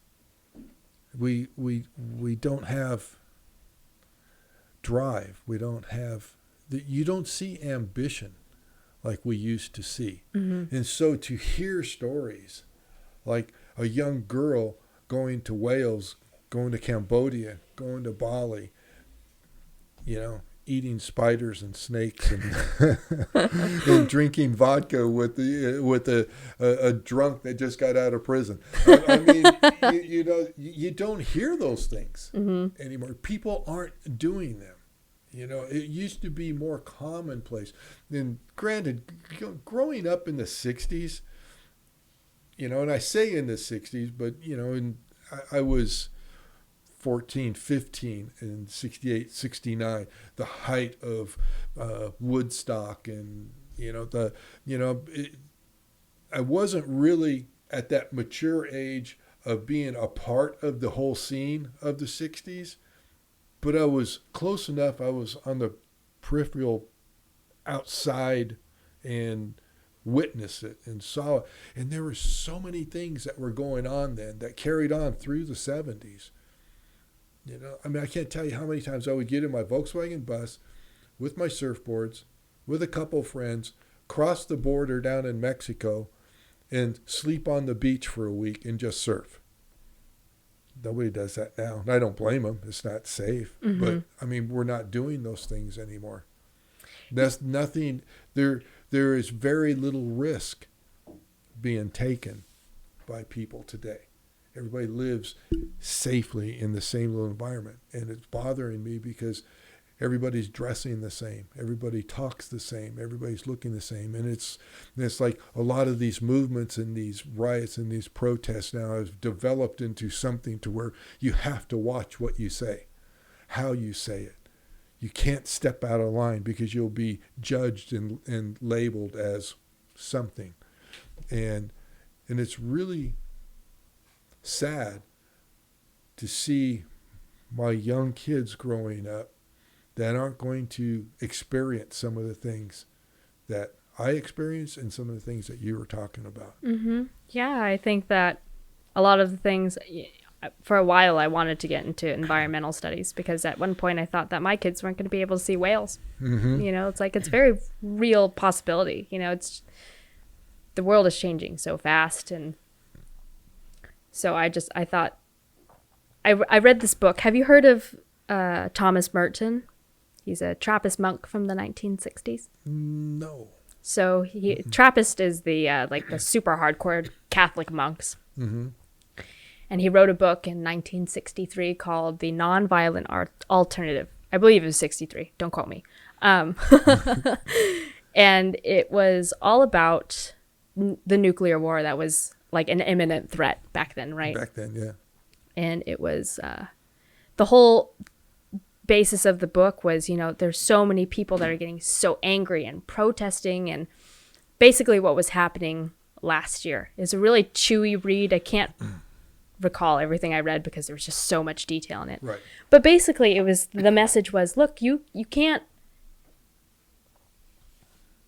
make your message known through anger and violence because there are so many people that are just asleep right now. Like, you know, you said our society is sleepy right now. Yep. It's only going to be the people that are brave enough to stand up and go against the grain. So say what you say, regardless if it gets you in trouble, you know, but you're not going to start a riot because of it, you know. Or if he was making the point that Catholic priests, when Hitler was around, and Hitler said, hey, be a priest for me. And the priest said, okay, going against entirely the Catholic religion, right? When in reality, those priests should be like, no, not going to do that because that's not in my dogma. Mm-hmm. And of course, that gets you killed, right? But that would be the nonviolent alternative, is to protest peacefully by standing up for what you believe in, you know? And I think that's what we need right now and there are a bunch of people like you and me, I think, that are starting to come out of the woodwork that really want to bridge those gaps because we see it happening in the country. We see that people are asleep at their phones. Right. And the only way to reach those people is through their phones and through technology is what we're doing, which is really unfortunate because I don't like this. Right. You know? Yeah. But it's true. Everyone wants to dress the same. Everyone wants to be the same. I don't really know if they want to, but they are locked into that because you have young kids today that only know and grew up with technology, and when they have a Instagram and it shows beautiful people wearing beautiful clothes and driving whatever car, automatically they want that. That's what's attractive. Mm-hmm. Okay, so at any cost. So what ends up happening is everybody ends up doing the same thing, and we lose the spirit of individuality. You know, we lose the spirit of adventure, and that is what scares me if we don't change. And the peaceful protests are an amazing thing if they could stay peaceful. Right. But the problem is we have so many angry people, so many people that are just not nice and are causing a lot of harm and a lot of damage. And we just need more people to be nice. We need more people to be kind.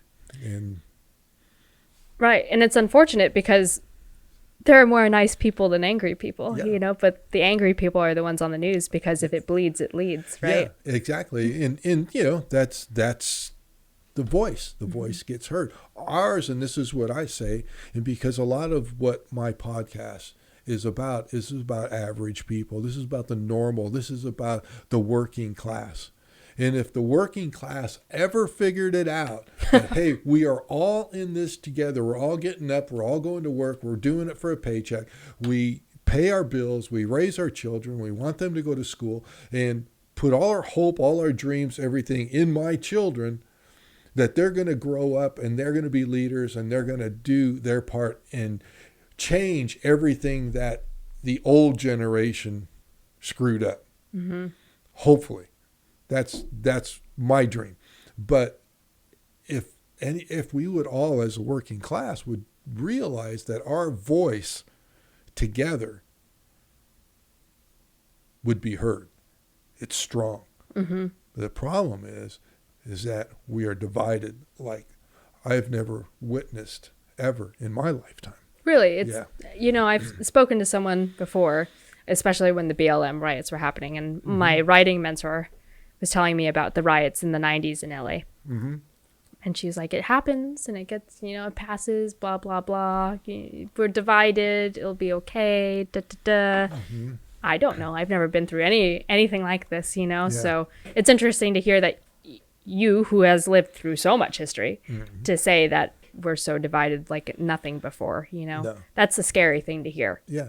Well, and it's really the truth, because I can recall back when in the 60s and the early 70s, and they had you had Kent State, you had, all of the protests, the anti-war, it was a different environment. It was, there were certain times where there was violent protests. Kent State, for example, when the National Guard opened fire on the students, that's, similar to some of the things that you hear about in today's world. Mm-hmm. But all in all, that was about a war. That was about a war that just didn't make sense. That was about a war that was just wasting lives. And that was about an ending of a war. Now, granted, more came out of those movements than anybody would have anticipated. But those movements were all about ending a war. It was about peace. It was about love. It was about, and more people gravitated towards that than divided. It was just a different kind of environment. Right. That than we're seeing today. So that's the big question is how do we fix it? Do we think that it will get fixed before it goes to complete shit? Because I think either way it's going to get fixed, but it depends on now or 60 years from now. Yeah. If we were in a different political time, I would say yes. Now I'm uncertain. Mm-hmm. I don't know what the agenda is with the political arena. Right. There's so much up in the air that I'm not sure, and no one is sure whether or not the agenda is on all of our best interest or if it's in the interest of a few. We just have to kind of wait that one out and see. The only thing that I do know is that the spirit of human beings is that we weather the storm. It's true. And whatever it is, however it works out, and we come out on the other end of it, in this ideal of a new norm, we will find a new norm and we will move on. I just don't know what that's going to look like. You never can, really. No. But I just hope that people, if anything, come out of this, what we were talking about, in finding yourself, and people finding themselves, and people realizing that they have to figure out who they are before they can move forward. Because otherwise, if you don't know who you are, then you're just a follower. And if you're a follower, you can never, ever have a success, because the success doesn't belong to you. Mm-hmm. It belongs to somebody else, because you were just followed. It's until people branch out, stop being followers, have the strength and the courage to stand alone, to maybe dress a little bit different if that's what you choose. Maybe have your hair done a little bit different if that's what you choose. Maybe talk differently if that's whatever it is that makes you you, until they reach that point in time, we're going to be an easily manipulated group, because we'll all be bunched together following some leader. Mm. I think about this a lot, because we have no control over it, and no matter where it happens, let's say worst comes to worst, we're just communists, right? Like all of a sudden just communism, right? Uh-huh. we die at the end of it, you know? So even if life just gets so crappy by the end of it, and it's just we lose everything, there has to be some little pocket of light in it, because at the end of it you're going to die anyway, you know, and so you might as well try and enjoy whatever it is that you can at that point. Well, that's the human spirit. The human spirit has to be able to find that happiness, that joy in whatever it is that they have, however small a piece of the world that they have to be able to find some happiness and joy in that little arena, because that's all you have. Yeah. That's all you have. If it's take away everything and all I can do is go surf, there you go, you know. Or if all I can do is just stay home and work in the yard, okay, there you go. Find it. Find that happiness. Find it in your relationship, in your marriage. Find it in your children. Find it in an activity. Find it. It's there. We don't need to follow a big group of people to some utopia, because it's never going to arrive. It'll arrive for whoever it is that's in leading the groups.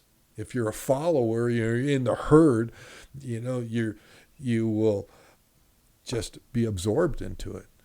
So do you think that essentially society would have to go through that uncomfortable state of having that one thing to enjoy, you know? Because at that point, you're forced to enjoy just the little things and appreciate that. And then on the other side, you could say like, oh my God, I'm free. I can appreciate all of it, you know? Yeah. I know, right? Like that would really suck. That would really suck. I hope that somewhere along the line, you know, even when everything is well and everything is good and everybody's working and everybody's doing well, you separate yourself from everybody and learn to live your life as yourself, to be you, to be whoever you are, and just be happy with what that is. And it goes back to what I said, not everybody can be an astronaut. You know, some of us got to be like my trash collector. He comes along every Tuesday and picks up the trash. Cool dude. You know, he's happy. He's doing his thing. The mailman is doing his thing. The guy at the grocery store stocking the shelves, doing his thing. You know, everybody's doing their thing. Find that happiness and that joy within inside that arena. Be happy with who you are. Be happy with yourself. And all that really is just somebody that is honest with themselves, honest with who they are as a person. Find that, and then you're on your way. See, and I think that message isn't being taught to the younger generations right now, or like even people in my generation that are just angry about it, right? Because people in my generations were raised by the hippies, right? Yeah. And God bless them. Right? You know, I mean, they had some really great parts about them, you know? Yeah. Yeah. I have a daughter that wishes she was born in the 60s. You know, I used to think that too. I wish I was born in like the late 60s and then got to experience my 20s in the 80s. I think the 80s was just so rock on, man. Like, you think so? Oh yeah, but I mean, like I would have been doing all sorts of drugs and stuff. So I mean, it would. The 80s weren't the 70s. The late 60s bleeding into the 70s was the best time. I always tell everybody. I mean, I grew up at the peak of mankind. I mean, that period of time, I mean, not only, except for how we dressed, I mean, men in bell bottoms wasn't really a cool thing, but or dolphin shorts for another. But during that period of time, I mean, music today drives me absolutely crazy because the people that are making music today, they don't seem like they're playing musical instruments anymore. Yeah, they're just pushing buttons. You know? You know, it's all, you know, just, you know, computer generated type. I mean, show me today's Eric Clapton. You know? Yeah. Oh my God. You know? Yeah. Show me a band today that is going to be the Rolling Stones still touring at, you know, I don't even know how old they are, 72, 73 years old, and they're still touring. I mean, show me that. You know, show me that a guy like Elton John had to retire at 68, 69 years old because he finally got tired of, who's going to fill those slots? They don't, and then like bands break up every year now, and just, it's the only reason why I like the 80s is because of the hair. Oh, the hair. I love the synth, like that just cheesy synth sound is just amazing. I just love it. But someone explained it to me that you were born in the generation you were born in for a reason, like you could have been born back then, sure, and you maybe really love the fashion or you love the music from back then or you love the culture, but like there was always something wrong back then too, so why not just bring all the things you love from that generation into your life now, listen to the Eagles, if you want to. Like I'm wearing bell-bottom jeans right now, which look great on girls. I know Maddie has bell-bottom jeans. She has floral shirts that she wears. I think she has a couple tie-dye shirts. Her bedroom is bright yellow, and it's just like she is definitely a child of the 60s. No doubt. No doubt. She's got an old soul. Yeah, I guess the only unfortunate part about that is that the people around you aren't like that anymore, Right. And so you have to find those group of friends. But they're out there, like my friends. Well, even if you don't, it goes back to what we say, you find yourself and you just be happy with who you are. What I was saying in my little podcast on Instagram today is that you don't have to dress like your friends to be a friend. Mm-hmm. You can dress exactly how you choose to dress and still keep your friends. But it takes strength. It takes that spirit of individual that. Yep. Sorry. Oh God. I promise I'm fine. I'm just trying to listen to you. I promise. Yeah. No, that's okay. Pouring wine comes first. I know, right? Oh goodness gracious. Yeah, but you're right. But I do think that having people that also enjoy the same things that you do. Oh yeah. You'll gravitate towards it. You'll naturally gravitate towards that. But I'm saying is that it isn't necessary. It isn't a prerequisite to have friends that are identical to you. I have a lot of friends that are, good acquaintances, people that I know, people that I work with that are half my age that, just because I'm at my age, it doesn't mean that all my friends have to be at that age. True. So it's the same kind of thing. Mm-hmm. If I choose to wear all black every single day and people think that's odd, doesn't mean I can't hang out with people that wear white. It's just, you just have to have that inner strength. You have to be that kind of person that can stand up and rise above it. And, that is true. Yeah. To feel strong, feel strong about yourself, be comfortable in yourself. Exactly. And that is hard, especially today. Yeah. Even now, like me traveling and going on the road and not doing the 9-to-5 thing. My best circle of girlfriends, they're doing the 9-to-5 and one of them's engaged and they all have pets and they all live together. And here I am single living out of my car. Like, but they don't have your experiences either. True. Also true. Mm-hmm. And be honest with you, it makes me nervous that Maddie is sitting here listening to this podcast and hearing all the things that you got to do, because I can totally see her, going to Europe and going to Wales and then stopping in Cambodia and then Bali on the way home. And I have some advice for you if you want to go do that, Maddie. You let me know. Let's not encourage it. I am always the encourager. I was actually telling Lexi about it too. Actually, you know what? Yeah, see, I'm the encourager on those things also too, except when it comes to my daughters, and it's like, oh no. Mm-hmm. Oh yeah, like same thing with my dad. My dad. Yeah. So I got distracted and I see someone over there in the corner. How are we doing, Steph? Switching out SD cards. We're about to hit the 2-hour mark. Oh no, really? See? Okay. I didn't even finish my story. Oh my gosh. Yeah. Well, this isn't going to be the only time. We're going to have you back again. Oh yeah. Heck yeah. I don't know when I'll be back in California, but at some point. At some point in time, you'll be back. When you do, you'll call me up and we'll squeeze you in. Heck yeah. Yeah, because there'll be new adventures. Oh yeah, so many Yeah. more. I'm already starting to plan them out. Like, so I'm looking at Workaway, which is that work exchange program, and I'm finding a couple of hosts out in this small town in the southeast corner of Arizona called Bisbee. Yeah. Have you been there? Haven't been there, but I know of it. Apparently, it's a really rockin' place to go for free thinkers. You know, Is that right? Mhm. Yeah. And so I'm really curious to see what's out there, and I think I'm going to go out there first. Nice. Nice. You're going to keep us informed of Yes. your whereabouts. And let us know what you're doing. Send us little postcards. Yeah, I should get into the habit of that. I sent Yeah. out a postcard. That's another thing that's like it's a lost art. You know, everybody's going to text me. No, man, send me a postcard with a picture on it. Yeah, that's cool. Right, with the Yeah. stamp. I think you can still buy them too. You can, yeah, and then you just have to go and send them out at the post office. But I sent out a postcard once, and it never showed up to someone's house. Really? And someone sent me one, and it never showed up. So I'm just kind of, I don't know. Maybe they're really nice, and the guy at the post office took it home.